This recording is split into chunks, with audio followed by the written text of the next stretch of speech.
E na mana, e na reo, e rauranga tirama, tēnā koutou, tēnā koutou, tēnā koutou katoa. Dr. Richard Grant, Chair of the New Zealand Institute of International Affairs, thank you for your welcome. Can I also acknowledge my ministerial colleagues, the Honourable Nanaia Mahuta, our Minister of Foreign Affairs, and the Honourable Andrew Little, our Minister for Defence, members of Parliament, distinguished guests. Can I acknowledge the Dean and members of the Diplomatic Corps, members of the New Zealand Institute of International Affairs, and everybody else who is here. Good afternoon, it's fantastic to be with you.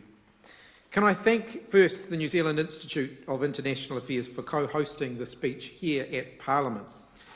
Today I want to take the opportunity, as has just been pointed out, between my international travels, to talk a little bit more about New Zealand's approach to a more unpredictable and complex world, to set out how our government is acting to protect and advance the safety and security of New Zealand and New Zealanders. And I want to do that by expanding on those recent international engagements that I've had and share some of the observations that I formed during those. I started as Prime Minister just over 6 months ago, at a time of significant strain, both domestically and internationally. The COVID years had had a chilling effect on global systems of commerce and diplomacy, and as they thawed, cracks emerged everywhere. The greatest global health emergency since the 1918 influenza pandemic was followed by the greatest global economic shock since the Great Depression. Russia's illegal invasion of Ukraine sparked a global energy price shock of a level not seen since the oil crisis of the 1970s. It's also had a major impact on global food supplies, and it's contributed significantly to the global inflationary pressures that we're seeing around the world. Meanwhile, diplomacy was left to largely happen by Zoom, and it did feel from time to time like the mute button was still on. The anxiety caused by COVID and border closures increased domestic and international tensions. Globally, we've seen the rise of political polarization, a rise in more nationalist posturing, and a move away from political rationalism towards the fringe, often spurred along by mis- and disinformation. Anyway, that's a long way of saying that it's been a rather interesting 6 months for this boy from the hut. And certainly, it's been a very challenging 6 months in the job so far.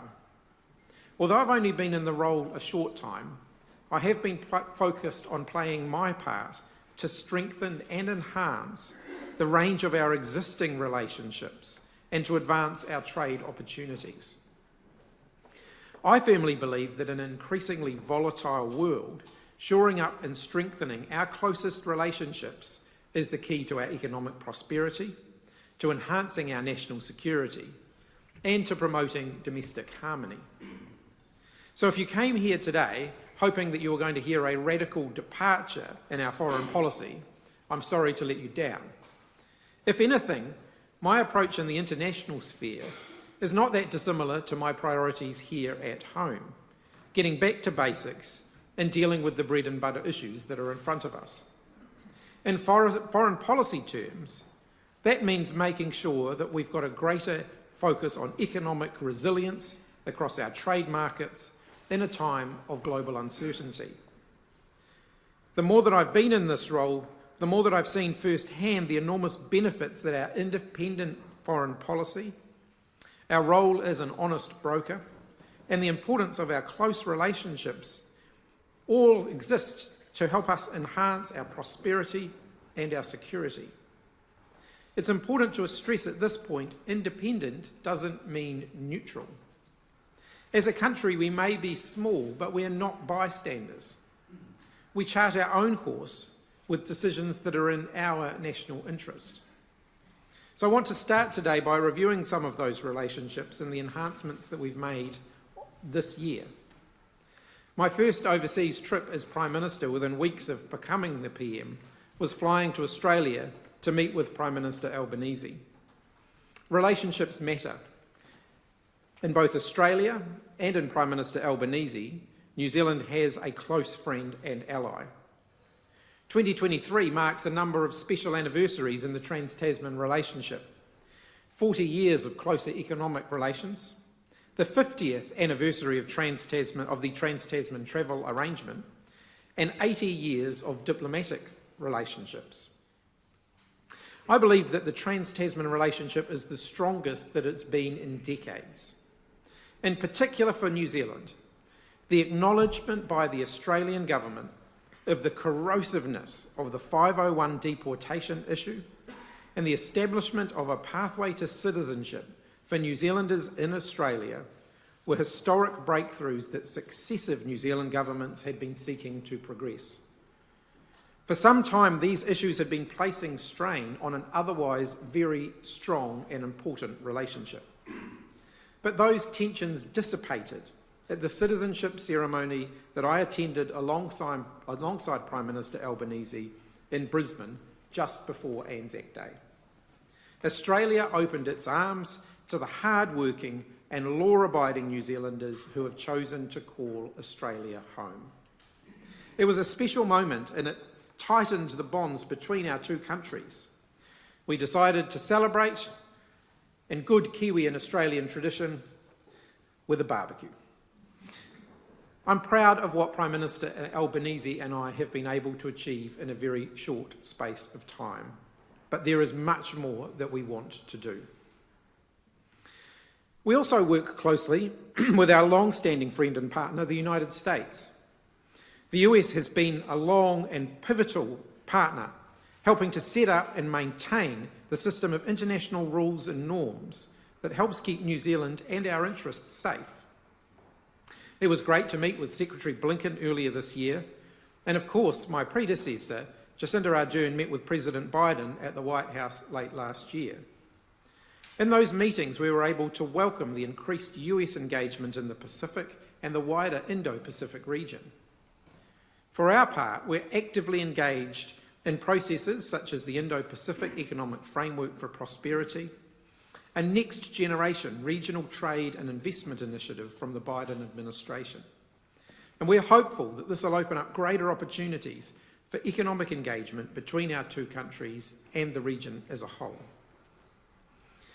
When I announced my schedule for overseas travel this year, I said that I'd be placing trade at the forefront of my agenda. Expanding trade opportunities for New Zealand exporters is central to the government's economic recovery plan. Often trade agreements are only seen in the abstract, as pieces of paper with little impact on the regular, ordinary New Zealanders in the main streets of our towns and cities. But I see a direct link between our efforts internationally and helping Kiwis struggling with issues like the cost of living here at home. More trade means more sales for local businesses, whether they're the likes of Fonterra or Zespri, or a fledgling gaming company with just 20 employees, or an importer of electric vehicles. Trade helps to lift wages, it improves our balance of payments, and it makes the country and everybody in it wealthier.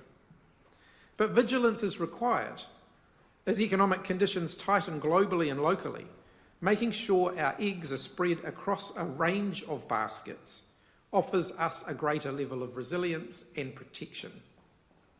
So to support greater market diversification, since 2017, the government has secured or upgraded 7 different free trade agreements. 73.5% of our total exports will be covered by a free trade agreement once the European Union Free Trade Agreement comes into force. That's up from around 50% when we took office. Securing entry into force of the UK Free Trade Agreement was the primary goal of my visit to London in May. In a way, the UK Free Trade Agreement is somewhat of a full circle, with 99.5% of our current trade now able to enter duty-free into the UK through a combination of tariff elimination and duty-free quotas. Valued at up to $1 billion a year to our GDP, it's expected to boost our goods export to the UK by 50%. This access to what had previously been difficult and restrictive as a market was historic. While I was in London, I had a very warm meeting with Prime Minister Sunak at number 10. For me, the meeting was characterised by the ease of conversation and the strength of our alignment on so many issues, commonality forged over decades by government and people-to-people ties. Like with Australia, many New Zealanders will have lived and worked in the UK as I did. Many are descendants or have relatives there. And of course, for Māori, the relationship was forged through the Treaty of Waitangi and its rights and recognitions conferred by that. But it goes well beyond that too. While I was in the UK, I also met with our New Zealand Defence Force troops, who alongside the UK and other partners are training Ukrainian armed forces in the basics of warfare. It was humbling to be in the presence of these recent civilians who had joined the army to defend their country. Russia's invasion of Ukraine upended a long period of peace in Europe, and it's posed the most acute threat to the international rules-based system since World War II. So this visit not only strengthened my resolve in relation to the ongoing support that we must supply to Ukraine in order to defeat Russia, but also the absolute necessity of avoiding armed conflict wherever we can. Some of the men that I met that day may now no longer be with us. They were lawyers, teachers, builders, husbands, fathers, sons, innocents in a war that was not of their making. The government's provided significant diplomatic, military, and humanitarian assistance, and we will continue to play our part in supporting the people of Ukraine. We'll keep making targeted contributions where we can make the biggest difference. But alongside that, we also have to continue to fly the flag for peace, for conflict resolution, and for disarmament. In a world rushing to take sides on a range of conflicts, it's essential that New Zealand plays a role in avoiding polarisation. It's what we're good at, and it's what we're known around the world for. After all, our greatest foreign policy touchstones include our independence and our nuclear-free status. They're what help to open doors for us. They help us to act as honest brokers, and they ultimately keep us safer. In our first term in government, we instituted a foreign policy pivot, the Pacific Reset, shifting New Zealand's attention and resource to a greater degree to our own region. Arguably, for too long, our attention was further afield, and we paid too little attention to our relationships with our closest neighbours. New Zealand's place is firmly in the Pacific, and we've continued to broaden our focus on working in partnership with our Pacific neighbours. My trip to Papua New Guinea in May, to the United States Pacific Summit, gave me the opportunity to strengthen ties with our regional partners, but also to encourage others to play a bigger and more constructive role within the region. There are understandable concerns about increasing strategic competition in the Pacific region, and many of these are concerns that we share. However, in my first-hand conversations with Pacific leaders, the first topic is actually always the same. It's climate change. Cyclone Gabrielle and the devastation it wrought in New Zealand is a reminder here at home of the increasing volume and intensity of extreme weather events that are happening right the way across the Pacific. Our commitment to provide over $500 million in climate finance in the Pacific region is being rolled out, but our neighbours are asking more of us. They're also asking us to use our voice on the world stage to draw attention to the climate crisis in our region and to use our relationship with countries that are large polluters to increase their efforts to reduce their emissions. That's a commitment my government will continue to make, both through leading by example here at home, whilst also exerting pressure on others to do more internationally. More broadly, supporting a peaceful and stable wider Indo-Pacific region including through our important relationships in South and Southeast Asia, is vital for New Zealand's security and prosperity. The Indo-Pacific is home not only to many of our most significant export markets, but also increasingly strategic competition and tensions, from the South China Sea to Taiwan, and fundamental in addressing issues from climate change to transnational crime. I know the Minister of Foreign Affairs will be travelling to Jakarta next week to represent New Zealand's interests at important regional meetings with ASEAN and other partners. All the best for your travel. And just last weekend, I arrived back from China in a very successful trade mission. China is our most complex relationship. They're our largest trading partner, the destination of around a quarter of all our exports, and a significant source of tourists and students. It's also a country that successive New Zealand governments have sought to enhance our people-to-people and our diplomatic relationships with. On the wall at Fonterra's Shanghai office is a black and white photo of the first trade mission from New Zealand in 1973, shortly after the Kirk government established diplomatic ties. Our 50-year history and our world-leading free trade agreement, negotiated and signed during the Clark government, opens dialogue in that regard. It's obvious New Zealand and China hold a number of different views. We don't share the same democratic tradition that we do with other partners like Australia, the UK or the US. And our differing positions on human rights is also an area of disagreement. In global affairs, we've voiced concerns about China's more assertive posture on a range of issues. But in this regard, we have a choice, and as a government, we've chosen the path of open and honest engagement. Reports emerged just at the start of my trip of a robust conversation between our Foreign Minister, Nanaia Mahuta, and the Chinese Foreign Minister. You will have noticed that we didn't deny that. Our approach has always been that we are consistent in asserting our interests, we're predictable as we advance our values, and we're respectful in the way we engage in our relationship with China. A strong, mature, and complex relationship means that we will have those tough conversations, just as I also raised areas of disagreement with the Chinese leadership when I was in Beijing last week. But I think it's better to be having those conversations than not. Dialogue delivers greater security. New Zealand's national interests require continued engagement with China and cooperation where our interests converge. Certainly, our economic interests are significant. But there are other ways in which China challenges our national interests, and in these areas we will disagree. However, putting up walls and closing doors doesn't serve us well in the long term, and engagement is always preferable to isolation. As I mentioned earlier, my work as Prime Minister to further our international links and relationships occurs within a more challenging global context.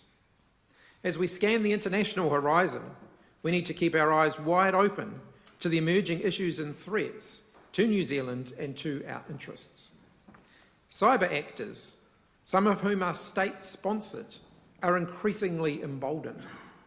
They're targeting critical infrastructure, government networks and large companies, including in New Zealand, for financial and strategic gain. The disruptive impacts of malicious cyber activities targeting information systems and telecommunications networks is growing, with real impacts for New Zealanders. Disinformation is on the rise around the world, and it's going to continue to pose ongoing threats to democracy and to social cohesion. Here in New Zealand, we've experienced how disinformation from international sources can find a niche, and it can amplify divisions and foment unrest. But as I said at the start, I'm not convinced these emerging threats require an entirely new foreign policy response. In fact, I believe our independent position, coupled with stronger ties and with partners and allies, puts us in a strong position to face the future. A good example is the Christchurch Call. The Call leveraged our position as an honest broker on the world stage to draw together a coalition of countries, tech companies, and civil society to address the issue of terrorist and violent extremist content online. Key tech companies like Facebook and Microsoft, and countries like France, were prepared to work with us on the call because of our global brand as independent, honest brokers. I can see this as a role that New Zealand can and should play regularly, be it on climate alongside our Pacific neighbours, on fair global trade rules alongside other smaller nations that rely on key multilateral institutions to provide a fair and level playing field, or at the International Court of Justice and the International Criminal Court seeking justice for Ukraine. The stability, certainty, and largely bipartisan approach to our foreign policy continues to be our greatest asset in addressing the emerging global threatscape. That said, we can't be passive, and we do need to keep investing in our defence and our security capabilities here at home. To that end, the government will be releasing an interrelated set of strategic policy documents and assessments spanning across New Zealand's national security, defence and foreign policy, and that will include New Zealand's first national security strategy. Taken together, these represent an important step in how we will protect our national security and advance our national interests in a more contested and a more difficult world. This set of documents will also outline where the government will be focusing its efforts, including investing in a combat-capable defence force and the wider national security system, tackling emerging issues like disinformation, and undertaking more concerted efforts in areas where threats are growing, like our economic security. Building and sustaining a public conversation on national security by being more upfront about what we're observing, as well as listening to New Zealanders in order to grow and maintain social licence for our efforts to protect our security. Supporting Pacific resilience, providing development assistance, and continuing to work to bolster the security capacity of our Pacific neighbours. Strengthening security cooperation and ties in the broader Indo-Pacific region. And working to maintain and strengthen the global system of rules and norms that have served New Zealand so well. Taken together, these represent an important step in how we're protecting our national security and advancing our national interests in a more contested and a more difficult world. They also help us to inform our decision-making around ongoing investments in combat-capable defence force, including interoperability of all our assets like people, intelligence, tech, AI and defence hardware. It's important to remember that we're not beginning from a standing start, however. Over the past 6 years, we've invested well over $4 billion in major defence force capability, including the new P-8 Poseidon aircraft and the Hercules aircraft, updating and replacing military assets that were well and truly due for upgrade.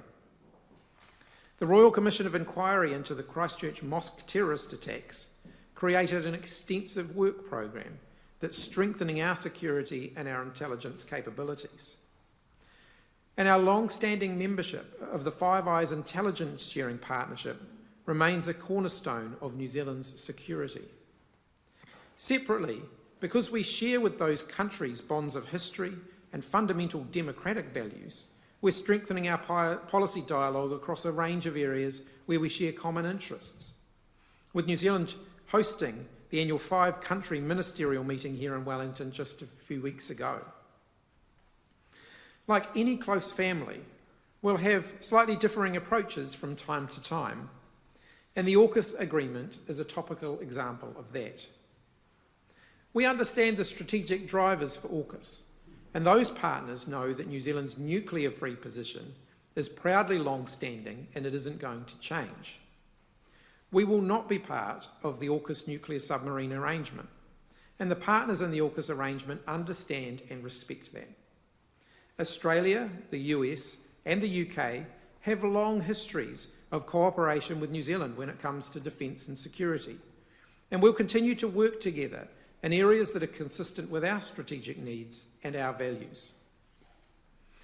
Later today, I'm flying to Brussels to sign the European Union Free Trade Agreement, another historic agreement reached by this government that unlocks immediate tariff savings of around $100 million a year when it enters into force, more than any past New Zealand free trade agreement, including the one with China. If you thought the UK free trade agreement was big, and it was, then I'm pleased to tell you that the European Union Free Trade Agreement provides more value for New Zealand, including tariff savings for our exports around 3 times those achieved through our great UK FTA outcome. I'll then travel to Stockholm and then to the NATO summit in Lithuania, which New Zealand has been invited to participate in for the 2nd year in a row. The world is changing, new threats are emerging, but I'm proud I will be in the middle of it, representing New Zealand and our views and values. As I do so, I reflect that this is not new. New Zealand has a long and proud history of working on the world stage in support of international peace, stability and security. It was nearly 80 years ago when New Zealand's then Prime Minister, Peter Fraser, played a significant role during the formation of the United Nations in San Francisco. 50 years ago, Norman Kirk sent the HMNZS Otago to protest French nuclear testing in the Pacific. And nearly 40 years have passed since we became proudly nuclear-free. 20 years ago, Helen Clark stood firm against the war in Iraq, instead directing New Zealand's efforts towards reconstruction, peacekeeping and intelligence support. It's this legacy of principled independence that we must continue to embrace as we combat these new challenges. New Zealand has a role to play and a contribution to make in shaping the international environment. The choices we make, how we exert our influence, and how we project our voice all matter. It means being neither naive nor fatalistic about the challenges that we face. It means marshalling all of the tools of statecraft in a concerted, integrated way while strengthening and investing in our capabilities. And of course, working to strengthen all of our partnerships and relationships, here at home, across our local region, and on the global stage. I believe we are the best little country in the world. I'm proud of our foreign policy heritage, and I'm committed to continuing our legacy on the world stage as a force for good. Nō reira, tēnā koutou, tēnā koutou, tēnā koutou katoa. Thank you.